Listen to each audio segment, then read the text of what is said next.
Right தம்பி கவனிங்க. ரோட்டில் நடந்து போகும்போது ரெண்டு பக்கம் பார்த்து போகணும். என்னன்னா ஓகேவா? சின்ன கை மட்டும் நீட்டிக்கோ. 2 செகண்ட் தான். எல்லாரும் கை நீட்டுங்க. ஏன்னா ஓடி வந்துடும். உள்ளே வரங்கிட்டு வா மட்டை நான் சாலையை கிடைக்கும் போது இருபுறமும் பார்த்து பொறுமையாக செய்வேன். நாட்டின் அக்கறையில் எனது பங்கையும் ஆற்றுவேன். ஜெயஹிந்த்.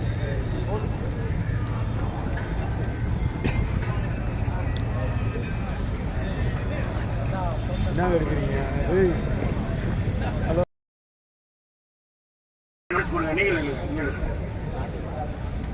கொஞ்சம் கீழே இருக்கீங்களா சார்? நீங்க எல்லாருமே பேருந்துல பயணம் செய்யறீங்க. ரோட கிராஸ் பண்ணும்போது 2 பக்கம் பார்த்து நம்ம கிராஸ் பண்ணணும். உங்களுக்கு ஒவ்வொரு நொடியும் முக்கியம் தான். அதுக்காக கொஞ்ச நேரம் அவசரப்பட்டு நம்ம முன்னாடி போய் சாலையை கிடக்கிறோம் அப்படின்ற பட்சத்துல நேரங்கள் ஒரு பஸ் போனா இன்னொரு பஸ் நம்மளுக்கு வரும். இந்த நேரம் நம்மளுடைய குடும்பம் நமக்காக காத்திருக்கிறாங்க அப்படின்றத நம்ம மனதில் கருத்தில் கொண்டு இருக்க வேண்டும். அதனால பொறுமையா சாலையை கிடக்கணும். பேருந்தில் பயணம் செய்யும் பொழுது உள்ளே அமர்ந்து செல்ல வேண்டும்.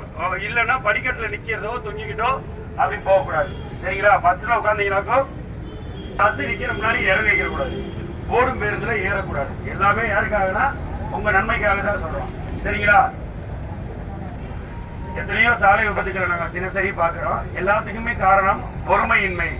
அதனால நிதானமா பொறுமையா சாலையை கடக்கும் போது சரி, பேருந்தில் பயணம் செய்கிறது செஞ்சீங்க நமக்கு நல்லது, நம்ம குடும்பத்துக்கும் நல்லது.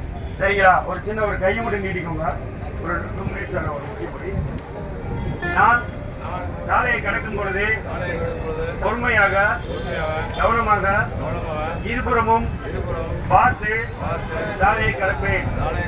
பேருந்தில் செல்லும் பொழுது படிக்கட்டில் நின்று கொண்டு செல்ல மாட்டேன்.